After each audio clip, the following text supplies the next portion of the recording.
こんにちは。今週末の土曜日、2021年11月6日に日本対アイルランドのラグビーの試合がダブリンで行われるので、今回はアイルランドのラグビーの歴史の話をしたいと思います。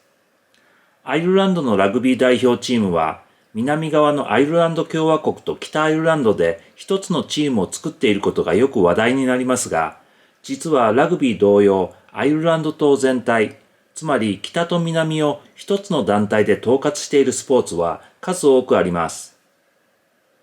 北アイルランドができたのは1921年、ちょうど100年前です。近代スポーツの多くはそれ以前に成立しており、統括団体もそれより前に設立されているので、アイルランド島が北と南に分割されても統括団体は分裂しなかったということです。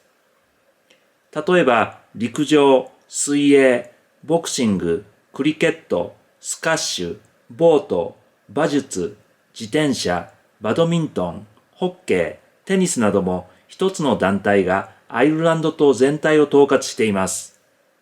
ローリー・マキロイ選手は北アイルランド出身の有名なプロゴルファーですが、アマチュア時代にはアイルランド島全体を統括するゴルフ団体に属していました。歴史的な事情だけかというとそうでもなくて、野球、ソフトボールなどの比較的最近入ってきたスポーツも北と南で分かれていないので、国境でスパッと切り分けられない文化的、社会的、心理的事情もあると思います。ちなみに北と南を分ける線は、英語では単にボーダーと呼ぶので、直訳すると国の境ではなく単に境界線です。アイルランドのほとんどの地域では、私立校に通わないと楕円のボールに触る機会もないので、ラグビーの競技人口はサッカーなどに比べると少ないです。ただ、見るスポーツとしての人気は高く、メディアの露出度はサッカーなどに匹敵します。これは代表チームが国際的に強いことと、社会的に力のある層に人気が高いからかと思います。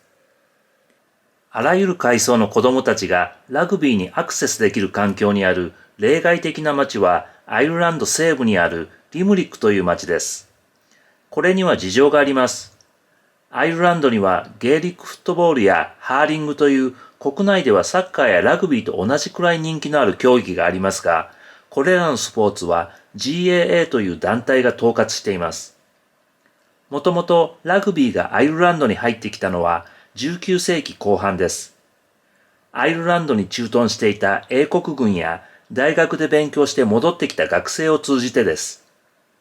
ラグビーの人気に危機感を感じたアイルランドのナショナリストが各地で様々なルールで行われていたアイルランド土着のフットボールをまとめようと GAA を設立したのが1884年です。しかしすぐに色々揉め事が発生しました。政治をスポーツの世界に持ち込もうとする人や女性関係でトラブルを起こす幹部がいました。1890年代の一時期、GAA は壊滅的な打撃を受けます。そこでラグビーが盛り返して、リムリックは特に熱心なラグビー関係者がいたおかげで、大衆スポーツとしての地位を現在まで維持しているということです。ちなみにサッカーが北と南で分かれているのは、もともとアイルランドのサッカー協会の本部が現在は北アイルランドのベルファストにあって、北アイルランドができた時に南に別の協会を設立したという経緯です。それから国の名前としてアイルランド共和国とよく言われますが、これは正式名称ではありません。アイルランドの英語での正式な国名はアイルランドです。アイルランド国内でアイルランド共和国という呼び名を自ら喜んで使っているのはサッカー協会ぐらいしかありません。北の協会から分かれた時に区別のためにそう呼び始めたのだと思います。アイルランド共和国という言い方は基本的にイギリスの言い方です。アイルランドという島とアイルランドという国は別のものだからという政治的なステートメントが込められていると思います。1998年のベルファスト合意で南が明示的でないにせよ北の領有権の主張を引っ込めるまでイギリスは基本的にこの呼び方を使っていました。もちろんアイルランドの方もアイルランドという島とアイルランドという国は一緒なんだという政治的なステートメントを込めてアイルランドという名前を使っていると思います。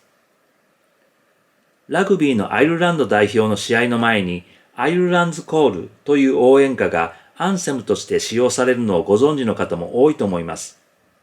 これは1995年にアイルランドラグビー協会がアイルランド人のミュージシャンであるフィル・クールターという人に依頼して作ってもらったものです。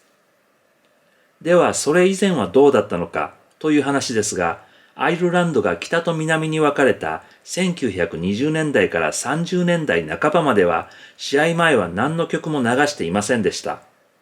それではあんまりだということで、アイルランド共和国内で試合をするときは、アイルランド共和国の国歌であるザ・ソルジャーズ・ソング。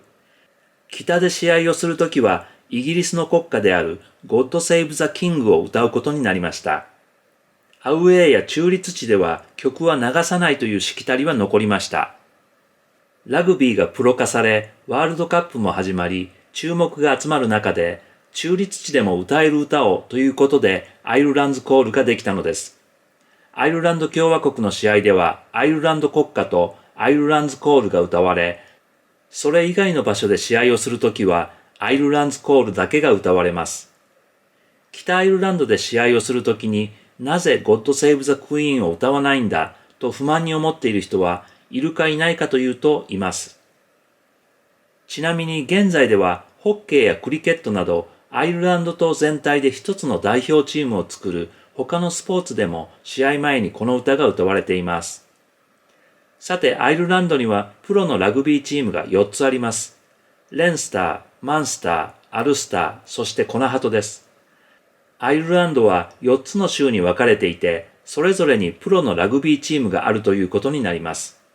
州の代表チームという意味では19世紀から存在しましたが、常設のチームとして活動するようになったのはプロ化した1995年からです。